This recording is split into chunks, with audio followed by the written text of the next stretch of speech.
So first step வந்துட்டு நெறைய small business owners பயப்படுறது என்னன்னா, WhatsApp யூஸ் பண்ணா நெறைய கான்டாக்ட்ஸ் போறதால இமிடியேட்டா பிளாக் ஆயிடும் அப்படின்னு சொல்லி நெறைய பேர் வந்துட்டு பயப்படுவாங்க.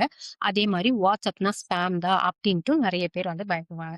பட் நீங்க ரைட் டூல் வச்சு கரெக்ட்டான மெசேஜஸ அனுப்புனீங்க அப்படின்னா, இது ரொம்பவே ஒரு பவர்ஃபுல்லான ஒரு ஆட்டோமேஷனா இருக்கும் உங்களோட பிசினஸ்க்கு. ஸோ ஃபார் எக்ஸாம்பிள் நீங்க ஒரு ப்ராடக்ட் பேஸ்ட் பிசினஸா இருக்கீங்க. அதோட ப்ராடக்ட் என்குயரீஸ் வருதுன்னா, இமிடியேட்டா கஸ்டமர்ஸ்க்கு கேட்டலாக் அனுப்புறதா இருக்கட்டும், இல்ல அவங்களுக்கு வந்துட்டு அந்த ப்ராடக்ட் ரிலேட்டடான டீட்டெயில்ஸ் அனுப்புறதா இருக்கட்டும், இதெல்லாம் நீங்க ஒரு ஆட்டோமேஷனா செட் பண்ணிக்க முடியும். ஸோ இதுக்கு ஃபர்ஸ்ட் நீங்க உங்களோட WhatsApp வந்துட்டு ஹை லெவல்ல வந்து இன்டகிரேட் பண்ணிக்கோங்க. அதுக்கப்புறம் அதுல ஒன்ஸ் உங்களுக்கு மெசேஜ் வந்துச்சுன்னா, அதுல இருந்து WhatsApp அப்லோட் மெசேஜ் வந்துட்டு போகும்.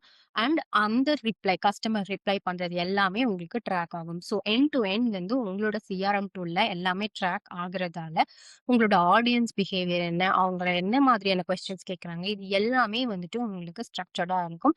இதனால ஃபியூச்சர்ல நீங்க WhatsApp கேம்பெயின் பண்றதுக்கு இந்த டேட்டாஸ் எல்லாமே ரொம்பவே ஹெல்ப்ஃபுல்லா இருக்கும்.